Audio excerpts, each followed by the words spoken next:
Hello, Debbie here again from Barossa Valley Crafts.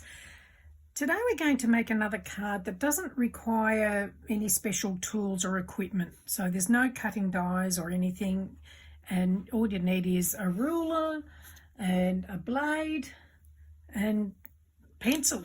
And that's about it. So this is the card we're going to make. So I think they call it an arrow card. This one I made years ago when I was doing craft lessons is where I first made this, and I've seen it on YouTube a bit, so I thought let's rehash an old make. So it opens out like that from the front, and it's like that from the top, and then you can open it up to put all your greetings inside. So let me show you how I've done this one. So to start off with, you need a card base, which is 10 inches by 7 inches. So fold it in half to give a 5 by 7 inch base card. Then with a pencil on the bottom edge, so on the opening edge, put a little mark at 3.5 inches. Then on each side, put another little mark at 2.5 inches. So again, 2.5 inches on the other side as well. Now I've actually drawn on this so you can see what I'm doing. Then with a ruler and a tool, now if you don't have a tool with one of these little ball ends, a biro that doesn't work is great because it will also make great score lines. So open your card out because you don't want your scoring to go to both sides. Now placing your ruler on the fold edge of the card down to the 3.5 inch mark at the bottom, bit of pressure, and just go over that to make a score line, and do it again on there, and then again on the other side. Now the idea of doing these score lines is so that it makes it easier for folding the card where you want it to fold. Okay, so just another one there. Okay, so if we have a look, you can probably see the score lines on there. I'm not sure whether that picks it up, but I've got one here that I did a little bit earlier, only because now I don't have to worry about all the pencil lines. So once you've done that, we're going to flip it over and open it out. On the score line that goes from the centre fold down to the bottom of the card, we're going to fold that on there.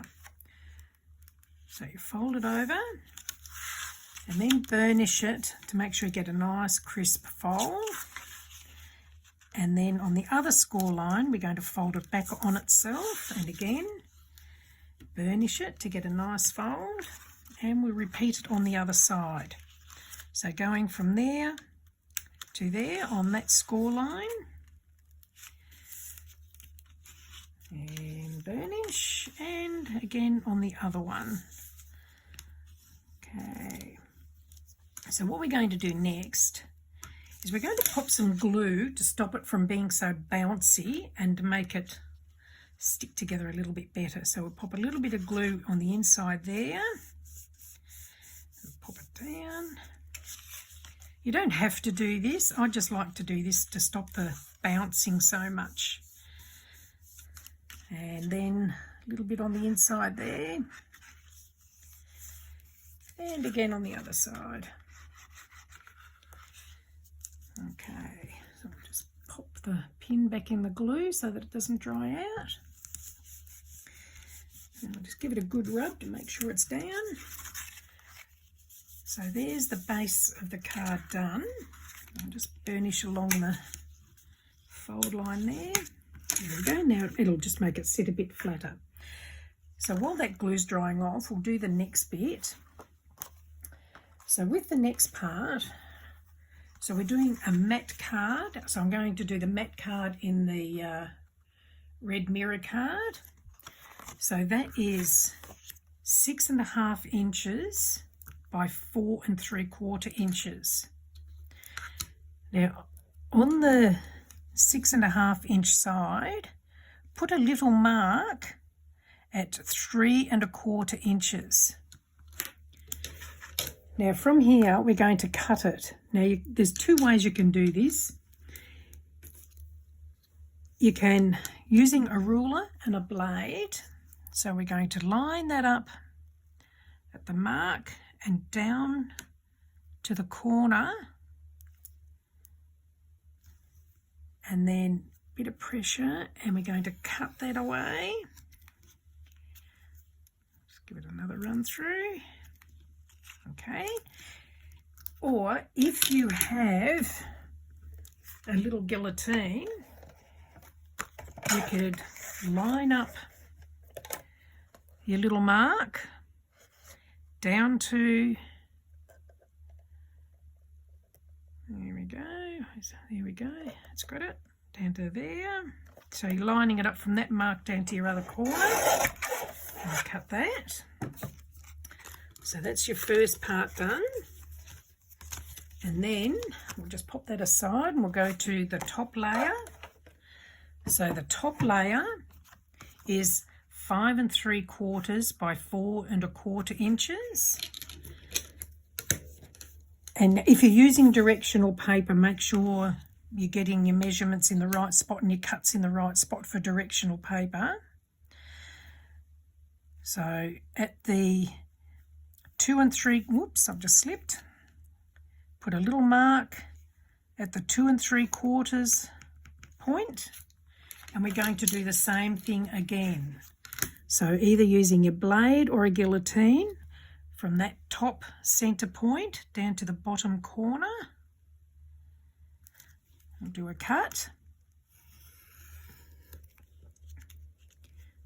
Didn't quite get the start. There we go. So I'll do the other one using this again. So from that point at the top center down to the bottom corner, and cut that. There we go. So that's the top layer. Okay. So now we're going to start putting it together. Now because I'm using mirror card, I'm using double-sided tape. So I've already done some cuts and added double-sided tape to save a bit of time.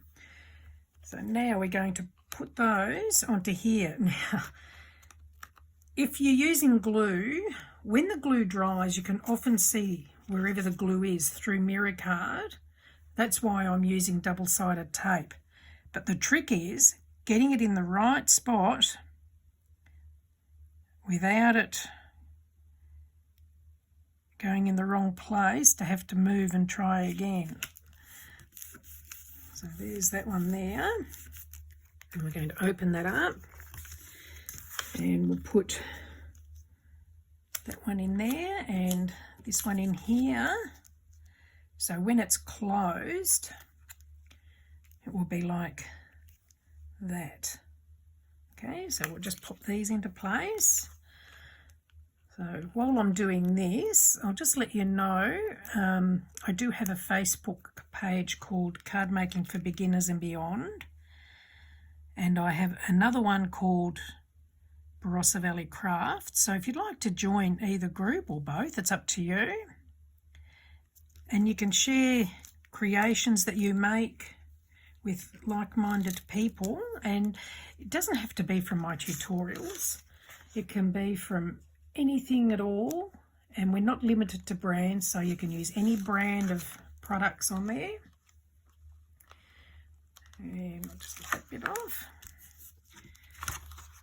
So I'll add the links in the description below. If you'd like to join, you're more than welcome. And we'll just put this one in place.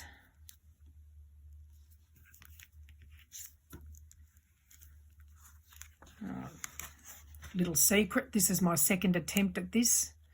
The first one I did, I mucked up. I dropped the mirror card onto the base card and I couldn't get it off without ripping apart the card, so I had to start again. But you get that. Okay, So that's that part done. Now we're just going to do the same with the top layer. So again, I've already put the double-sided tape on the back. We're just going to line them up to go into place. Now obviously this one looks like it's going to be a Christmas card, but you can do it to suit any occasion you like. It doesn't have to be Christmas at all. And you can just use whatever you've got in your stash. And the fact that you don't need any specialised equipment makes it a little bit better, especially if you're just starting out and you're still building up all your equipment. Because I know, speaking from experience, it can come to a lot of money if you want everything. Okay, and we'll just pop these in here. The papers that I'm using here, the mirror card and the papers I've got from a little online shop in Tasmania. It's called Image Plus Scrapbook Superstore, but I'll add the link to that if you wanted to see if they've got any of these papers left, or hopefully you can get them there and they're not sold out yet. And just put that into place. I think I've done that wrong now. Can I get to the last piece? Oh, there we go. Done it. It's this double-sided tape I'm using, the red-backed one. It's brilliant. It's so sticky, but once it's down, it's down. You're not going to lift it off. No, you've got to be able to get the backing off it first. There we go. Just line that one up. So once you've got the papers on, you can decorate them however you like. You can add as little or as much that you want to them. Oh, doesn't want to come off.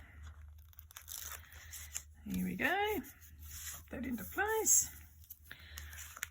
So that's that part done there. So obviously then in here you can put your greeting, so you can stamp or write something in there. Now what I've done to decorate, I've just done some die cutting, but again you can just use any papers that you like. If you've got papers with little pictures, you can fussy cut them out. You don't need to do what I'm doing here.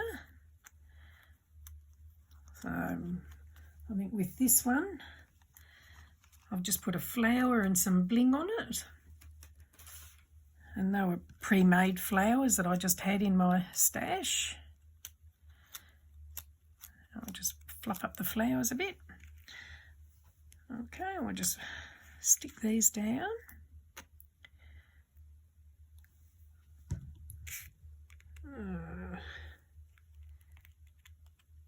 In fact, I think online somewhere, I don't remember where, I bought a lot of already pre-cut dyed pieces, because I don't have, or at that stage I didn't have a lot of dyes. So I used to buy them already done. And now I'm going to use my other glue. I'll just put that pin back in there. So I'm just going to use this glue. It's a bit stronger glue for doing this. So I'll just work out. Actually, I might just put one on there. I think one's enough. Oh, if I can get it to come out. Here we go. Just pop that on. And I'll pop a little bit of bling down the side here. I thought I had some there, but I must have put it away. Here we go. Oh, here we go. Might use these. So just use my blade to pluck them off the backing sheet. I'll put one there.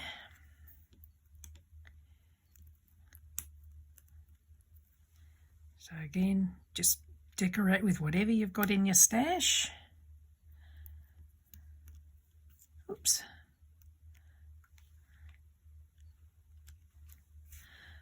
And just some down the other side. So it's a very easy card. It's not too hard to do. And like I say, you don't need a lot of equipment to be able to do it, which is a good thing. So there we go.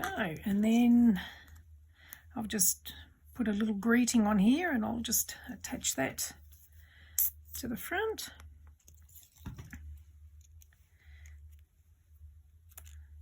And there's a card done.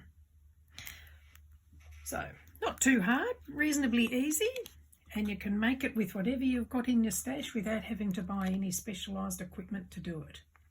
So I hope you've enjoyed that. If you have, please do give me the thumbs up, and do come and join us on the Facebook group page. Thank you for joining me. Bye.